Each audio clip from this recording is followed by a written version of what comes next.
Raila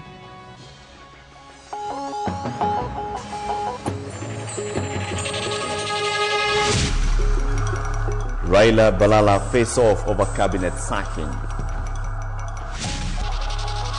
Why oil discovery is no big deal to the Turukanas. Fury as spy chief snubs parliamentary committee. Still on KTN Prime, to buy or to build, tough choices for first home owners.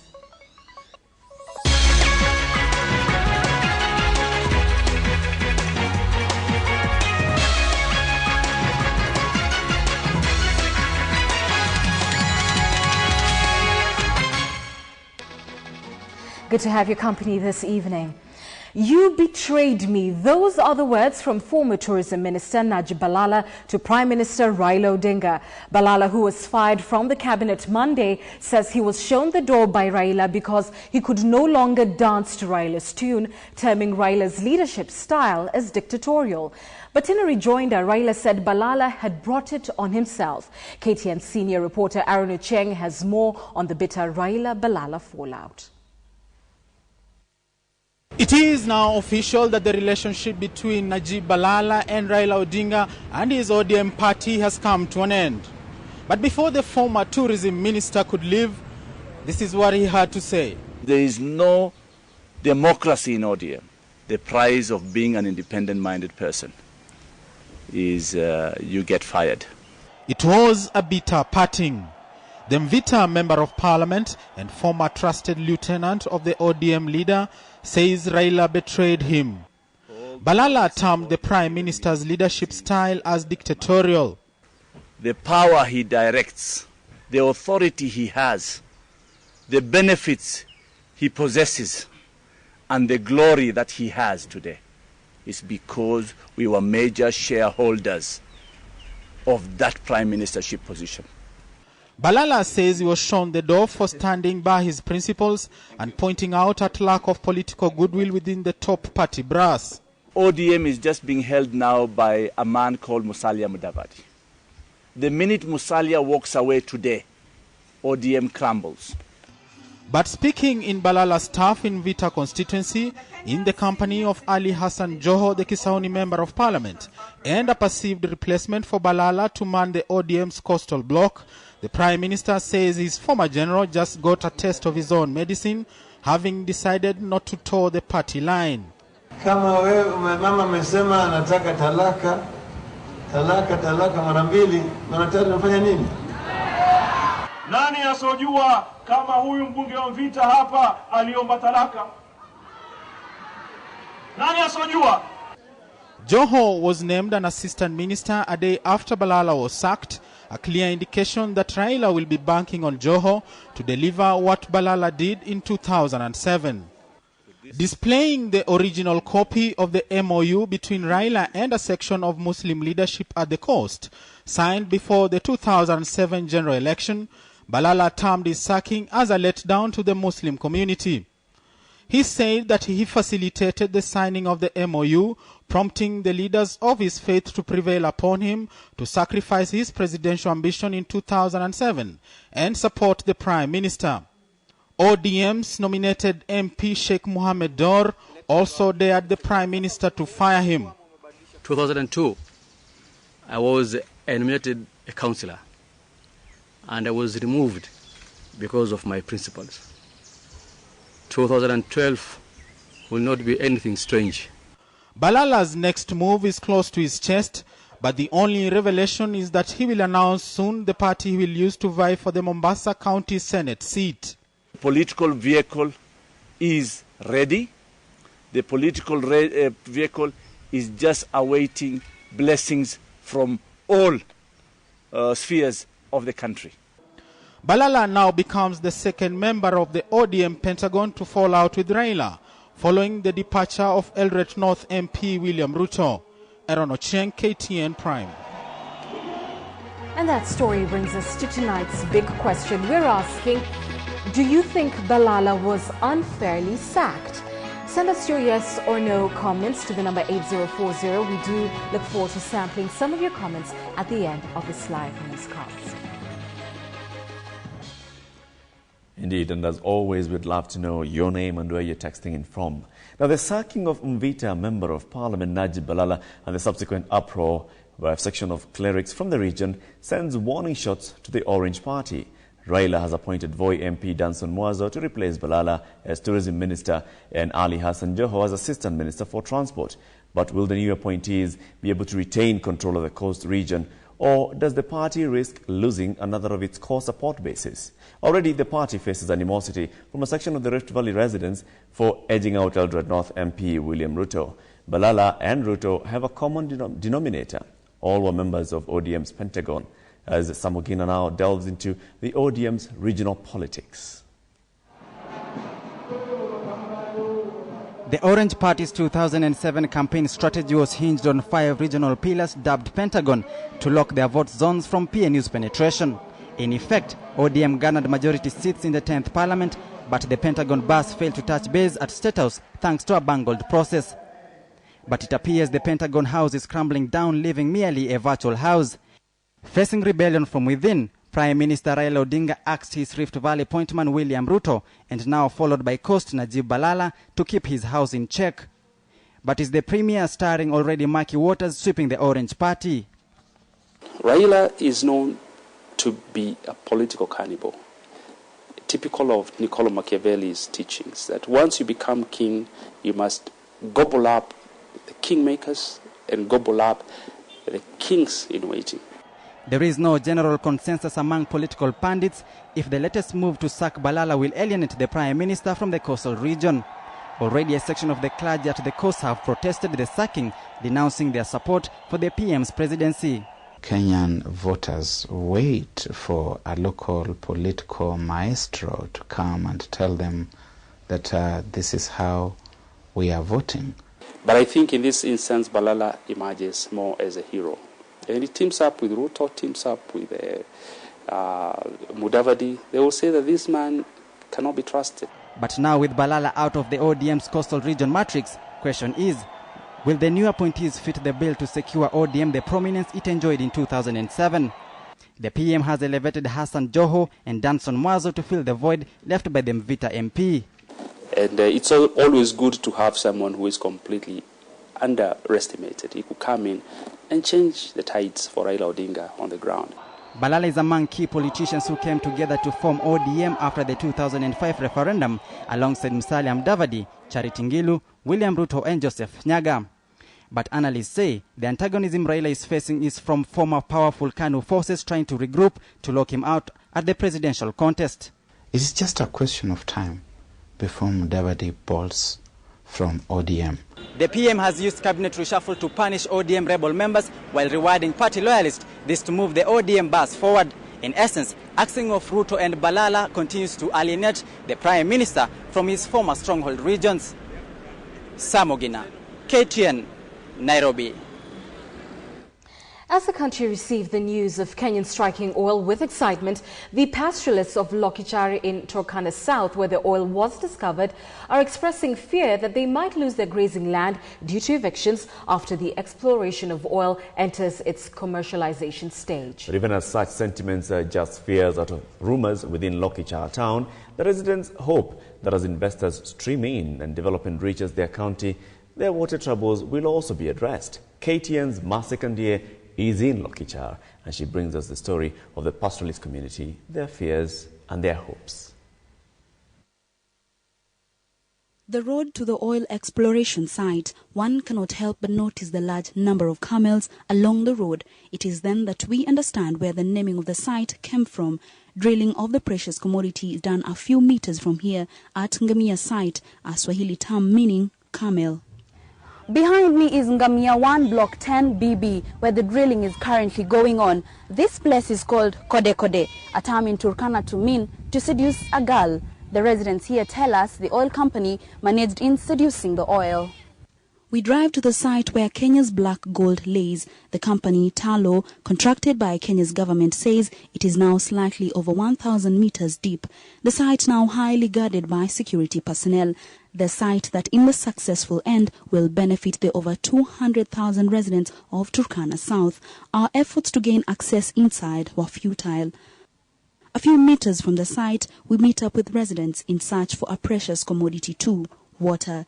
The news of striking oil does not excite them, however, as much as receiving water. Hata kama nyinyi nakuja hapa na hizi zinakuwa mbuzi nakula na ile mbuzi yetu nitakula wapi? Kama wewe unapata mapato hapa. Ni kazi yako tayari kupunguza zizi. Alafu naenda mbali. Na maji tena bado kuletea zizi. Exploration of oil in Turkana County has raised excitement and expectations among the residents. Mzee Robert Lekwam, a Turkana herdsman used to the routine of waking up to herd his goats, says the land here is for everyone. Hapa nakuwa ni ria Turkana yote. Hata kama mimi nakuja kihizi hapa, hata kama wewe unakuja kihizi hapa, ni sawa. Hakuna mtu yule anapunguza wewe. Others, however, fear that they might be relocated to create more space for the exploration activities. Turkana South District Commissioner dismissed fears that communities would be moved out of their grazing land. There will be no exploitation of the local community. This I can assure the community. If one is relocated from their abode, where they are now, of course, where the law is clear on compulsory acquisition, this will be an aspect handled by the expert. Despite land in the region being managed under trust of the local Turkana County Council, residents say they welcome investors to boost the county. If you so wish to acquire someone's cow, you pay a price for it. This is what the community says. If you wish to acquire someone's chicken, you pay a price for it. There will be a market price to land. There will be a market price to other resources available. Amid the excitement, a message that is clear from the residents here in the county of Turkana is that as investments start, their hope is that the water troubles will end. Reporting for KTN in Lokichar, Turkana South, I'm Masi Kandie. Well, the oil story is a developing story, and now here is another angle. Cabinet Minister Moses Wetangula says his former law firm was involved in the 800 million shilling transaction for an oil block in Turkana. The newly appointed trade minister, however, says he retired from the firm that he established in 1983, 9 years ago, when he was first appointed to the cabinet, and as such, was not party to the transaction. President Mwai Kibaki on Monday announced that Kenya had struck oil in Turkana County, although he pointed out that it will take time to establish its commercial viability. The discovery of the light, waxy oil was made in a halfway drilled Ngamia 1 exploration well by Tallow Oil, raising expectations that there could be huge reserves once the total depth of 2,700 meters is reached. But it has now emerged that a law firm formerly associated with the minister was involved in the 800 million shilling transaction involving the land where the oil was discovered. But Wetangula, who was transferred to the Ministry of Trade from Foreign Affairs in the Monday cabinet reshuffle, told KTN in a telephone interview that he doesn't enjoy any financial benefits from the law firm, which, however, continues to bear his name since he is no longer a partner. Wetangula further refuted claims that he was party to the land transaction, saying he lives a humble life. In fact, somebody else called me and asked me about it. What I learned is, first of all, you must know when I was appointed assistant minister, I retired from my law firm that I found painfully. I founded my law firm and ran it for close to 30 years. I retired from the law firm. I learned that the law firm incorporated a company for 2 individuals, and that ended their business with it. Lawyers represent murderers. Do they become accomplices to murder? Lawyers represent robbers. Do they become accomplices to robbers? The fact that the firm bears my name doesn't mean it is me. I perhaps would have bought a plane to make my campaigns easy. I perhaps would have bought a building like that one out there, Barclay Plaza, and earn rent and stop the hustle and bustle of Nairobi. I would perhaps be living differently. I lead a very humble life. The man of a humble life. Well, every oil-producing country has to deal with the burden of corruption and possible conflict. Conflict occurs when the revenue accrued does not trickle down to the grassroots. So if the oil deposits in Lokichar and Turkana have commercial value, then analysts say the Kenyan government must ensure that the extraction and distribution is managed appropriately to avoid rampant corruption, as is the case in Nigeria. KTN's Catherine Omwanto reports. This precious resource, oil, has sent many African countries down the path of turmoil. with everyone wanting to control the revenue it generates. Taking Nigeria as an example, the beginning of oil extraction in the West African country reads just like that of Kenya. In the 1950s, foreign explorers came looking for oil at the Niger Delta, home to several marginalized communities. With 52 years of oil extraction and nothing more than conflict and corruption to show for it, the biggest oil-producing country in Africa is a cautionary tale. Kenya needs to learn from it if this new discovery in the north is to be a success. I don't see us going the Nigerian way, really. I think we are not that bad. The discovery of oil in Turkana is more beneficial than it is detrimental, but the success of this exploration depends on the management of this resource. Experts say that if the resource is mismanaged, then we could go the Nigeria way. Prudent use of natural resource wealth is a driver of sustainable economic growth, and similarly, if not managed properly, it can be a source of conflict. The risk in a country like ours, where corruption is relatively high and it's is very prevalent in government, the risk that what has happened in countries like Nigeria and others might happen in this country is there, and is a risk that we need to be conscious about, that corruption could simply mean that we don't actually see any money coming from the oil. In order to avoid conflict in the form of policy or violence, the government must now sit with Tullow Oil Company to negotiate a deal on how to share the country's oil capacity, and the deal must be in the best interest of the Kenyan people, especially those of Turkana County.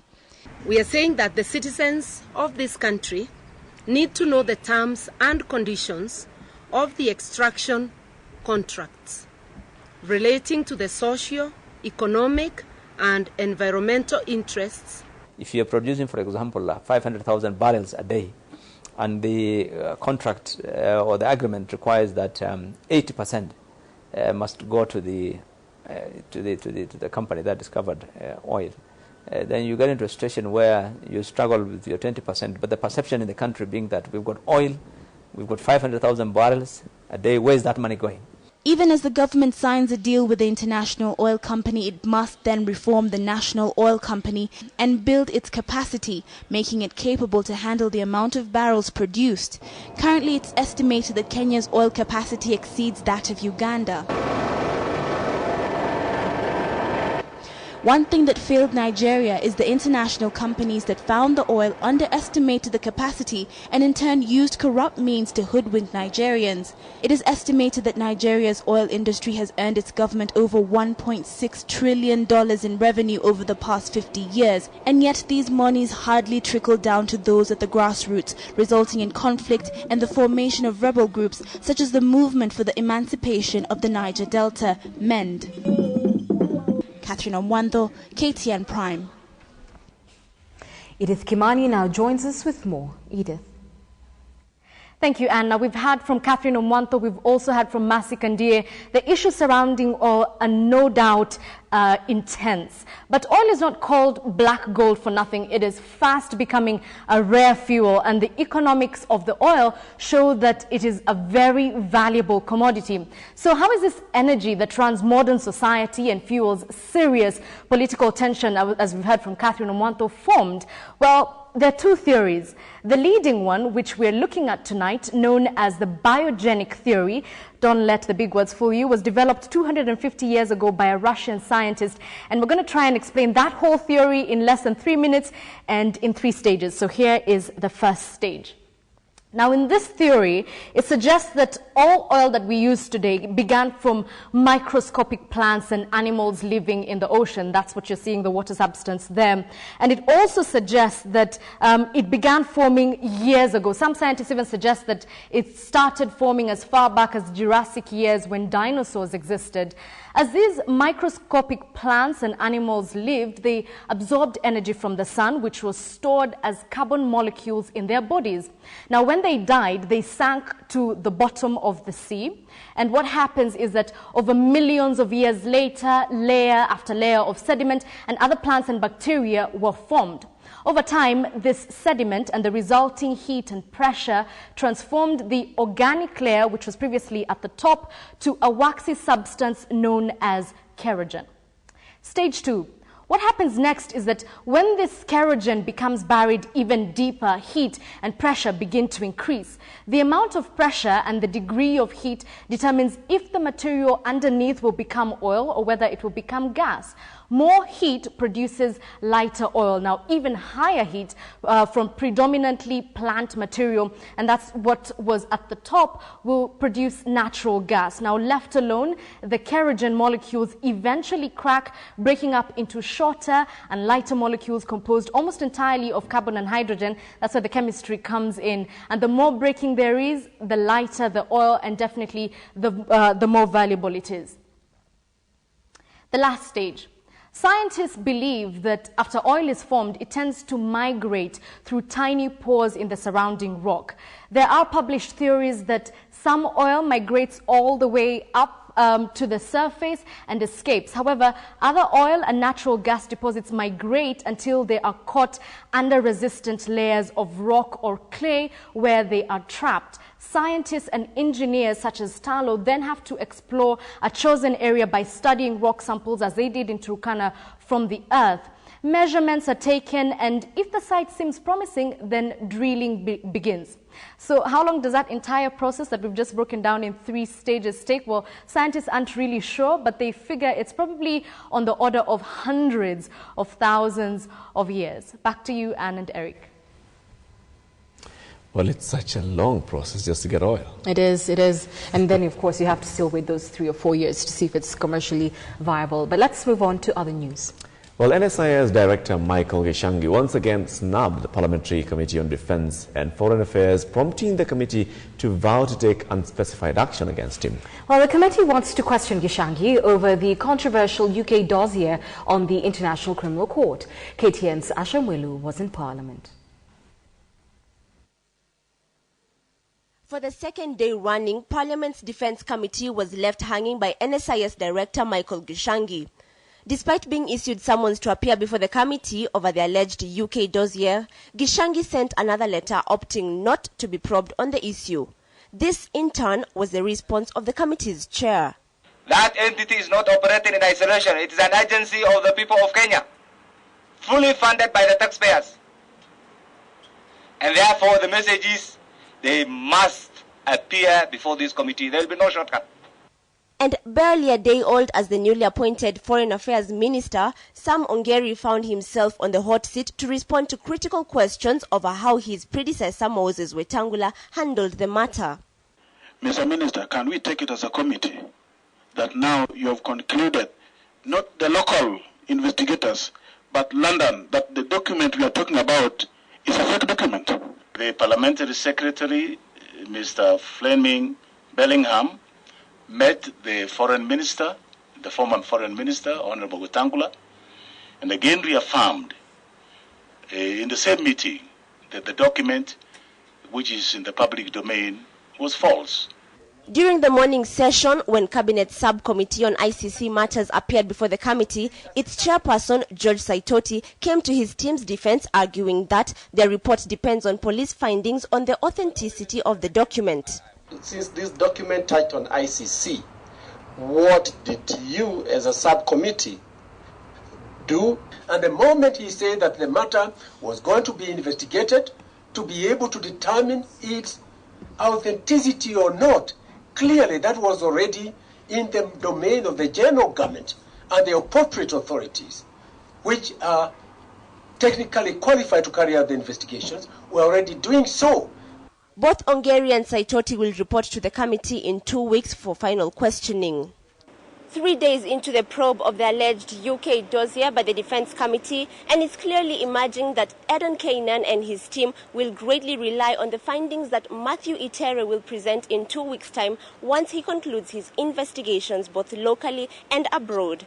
Reporting from Continental House in Nairobi, I'm Asha Mwilu for KTN. The Mata Hospital has been a beacon of hope for thousands of children with heart complications from poor families. Through the Mata Heart Run, the initiative, lives of over 2,000 children with heart complications have been saved. The Heart Run, which has been in operation since 2004, has been used as a means of mobilizing funds for purposes of offering free heart surgeries to needy children. This year's Mata Heart Run takes place on the 26th of May, and corporates are being asked to chip in and help needy children. Sina mama wala baba, majaribu ni kama moto. An inspirational testimony. 10-year-old Kevin is a happy boy. Happiness that could be seen from his singing. Last year, young Kevin was a beneficiary of funds raised in the Mata Heart Run organized by the Mata Hospital.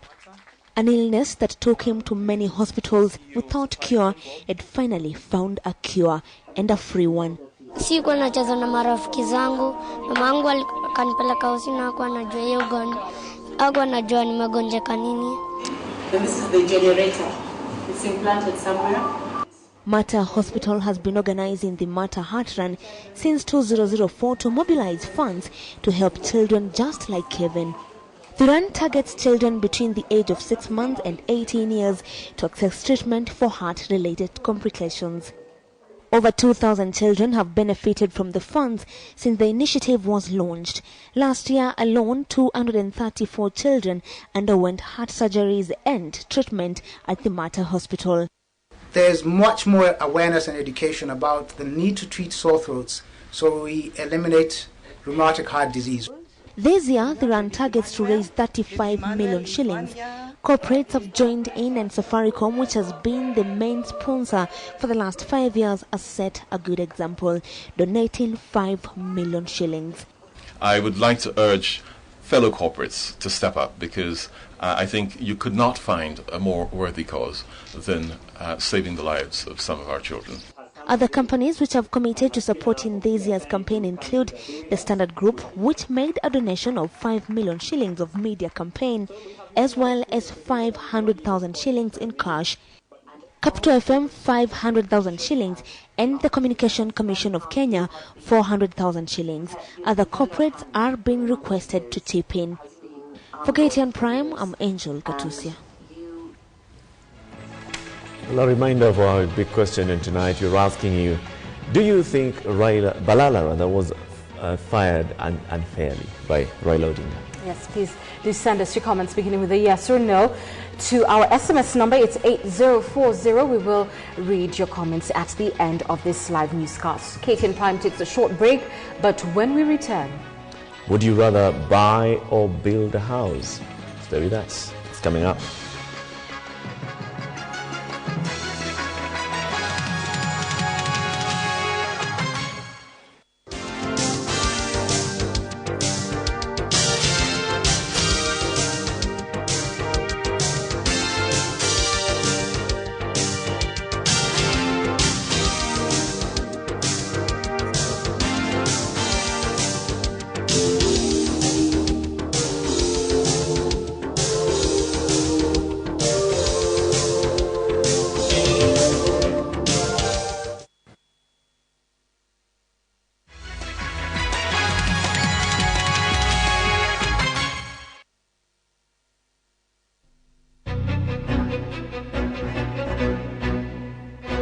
From 29th March to 1st of April, come see how pros from all over the world do it at the 2012 Barclays Kenya Open at the esteemed Muthaiga Golf Club.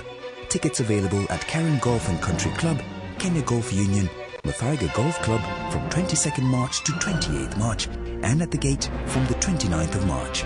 Don't miss one of the most prestigious tournaments in Africa. Barclays Kenya Open 2012.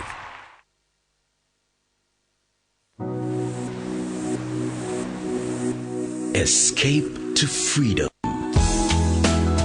Here life is full of flavor,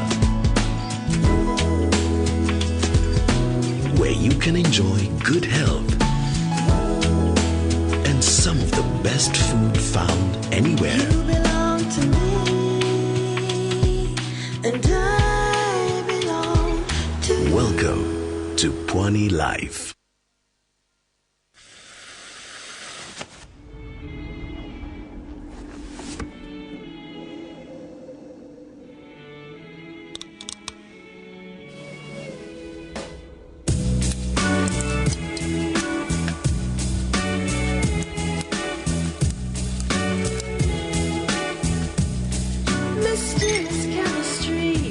tastes like home to me.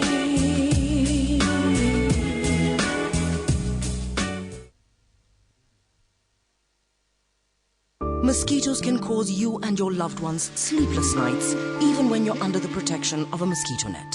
Unlike ordinary treated mosquito nets, Olicid Classic nets are intelligently formulated with the insecticide incorporated into the fiber of the net. The release of the insecticide from the fiber of the net is controlled, allowing it to repel and kill mosquitoes for up to 5 years. Providing you and your loved ones a peaceful night's sleep. The world's first World Health Organization fully recommended mosquito nets. Olicid Classic, available in all leading supermarkets.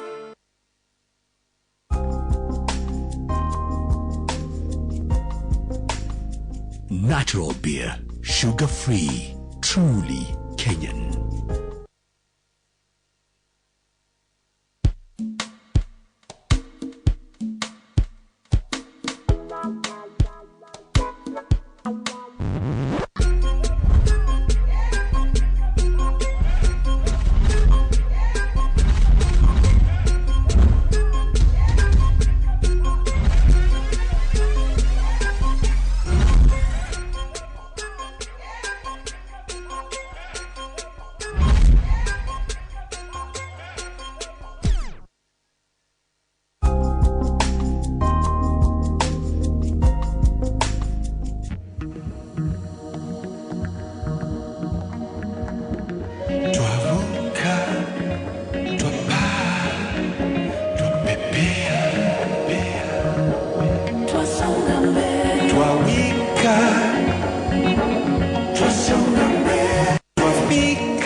Natural beer, sugar-free, truly Kenyan.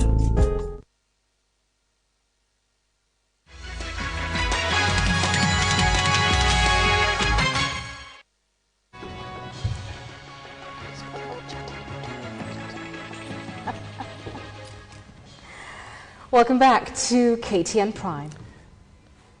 Now, the Kenya National Examinations Council says it has enough evidence to prove that 1,650 students from Garissa, Mandera and Wajir counties whose last year's Form 4 examination results were cancelled cheated during the exams. Education Minister Mutula Kilonzo says cheats must be punished because cheating has a potential of eroding public confidence in examinations and the entire education system. Mutula also says that he will amend the Kenya National Examinations Act to ensure that fraudsters and those who collude with candidates to cheat during examinations are punished for their crimes. His second day in office, and Education Minister Mutula Kilonzo appeared before the Parliamentary Committee on Education to explain why last year's results for some 1,600 candidates in Garissa, Mandera and Wajir counties were cancelled. A section of the students caused chaos in Garissa when they learnt about the cancellation of their results soon after the ministry officially released the 2011 KCSE results. And here, Mutula gave his verdict. The cancellation of the year 2011 KCSE examination results for the 1,649 candidates in Garissa, Wajir and Mandela counties was warranted. We are not here to think of compromising our certification.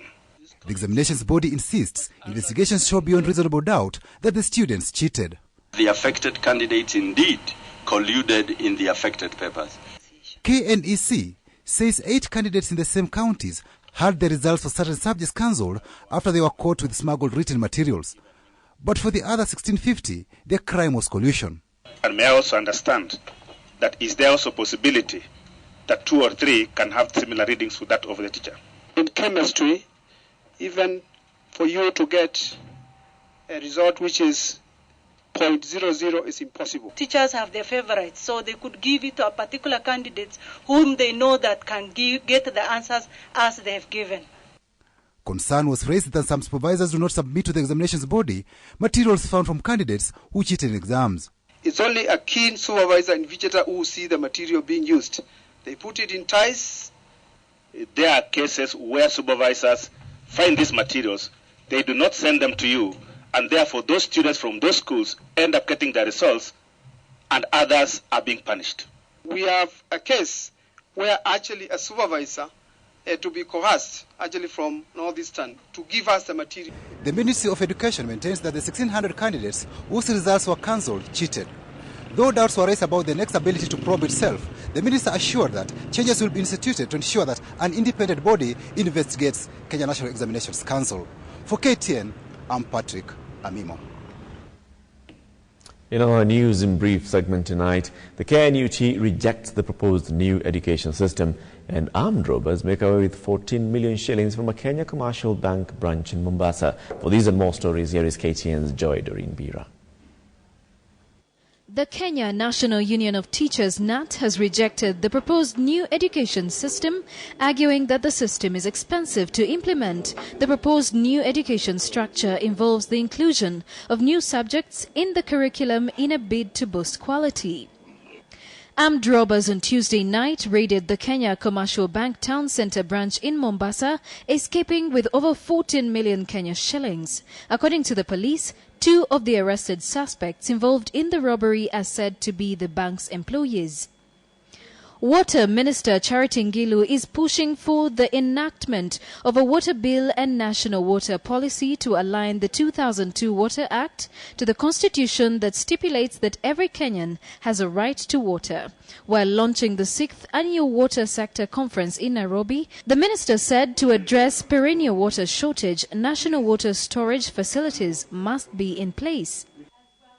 The United States, through its ambassador to Kenya, Scott Grisham, has defended its activities with the youth, saying it has no ill motive against the Kenyan government and is only interested in empowering the young people in preparation for future leadership. The U.S. ambassador was speaking at a youth conference at the Bomas of Kenya. And finally, former Nairobi Metropolitan Minister Robinson Githaya today handed over office to newly appointed Minister Kigumo Member of Parliament Jamlek Kimau. Githaya was elevated to Finance Minister in Monday's cabinet reshuffle. Joy Doreen Bira, KTN Prime.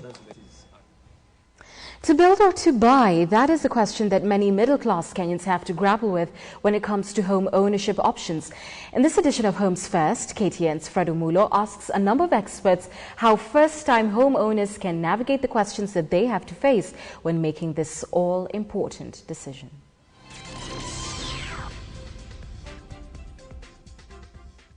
The need to own a home is undoubtedly among the primary forces that fuel ordinary Kenyans' ambitions, but a vast majority do not have the know-how to realize this goal. Over the years, this has been worsened by a short supply of housing in the country, evidenced by a current annual demand of 300,000 units, mismatched by a supply of 50,000 houses only. So what should guide a prospective homeowner in their quest to acquire a house? Depends on the situation. If you're a busy person, you're better off buying. If you can afford the time to supervise, you're better off building yourself. If you're not exposed to the construction industry as an individual, you're better off leaving it to the experts, as the cliche goes. Observers agree that building a house is much cheaper than buying one, but there are many hassles involved that may not be to everyone's liking. But if I'm building, it takes time. One, then there's a lot of hassles that go with it. Positive, I would say. First, I have to acquire the land. Where is the land? What are the services that go with it? Then I have to have the house designed. Then I have to assemble my consultants who are going to take me through the process.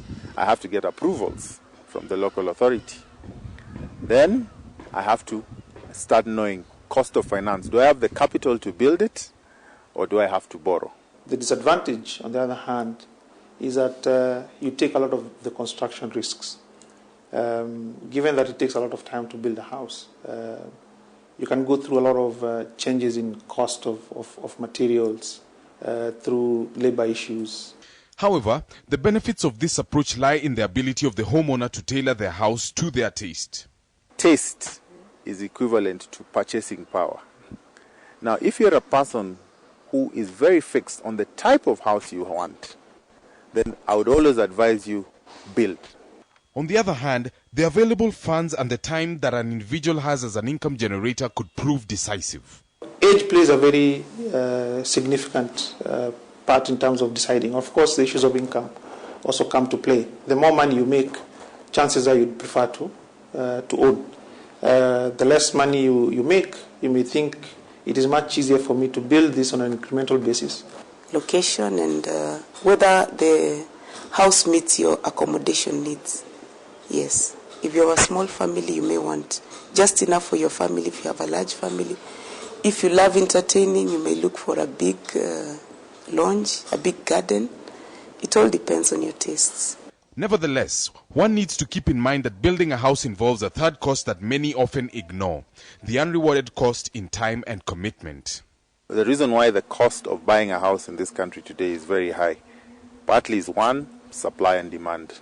The second reason is the availability of serviced land. Those who buy a ready-made house, apart from escaping the construction headaches, also acquire an asset that they can easily offload when they choose to move on.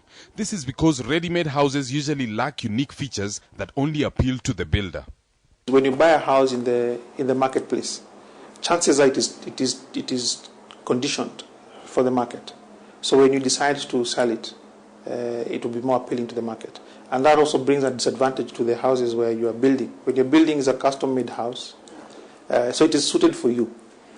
The mortgage option, whether for construction or outright home purchase, is best exercised with caution. If you're taking a mortgage, and you're taking a mortgage where you're going to buy a piece of land, and then thereafter you're going to build on it, that will still be cheaper for you than if you're taking a mortgage to buy a house that is what I'll call ready-made. In essence, the choice of whether you should buy or build a house boils down to taste, time, and funds. Balancing these three factors is likely to produce a workable solution. For Homes First, I am Fredo Mulo.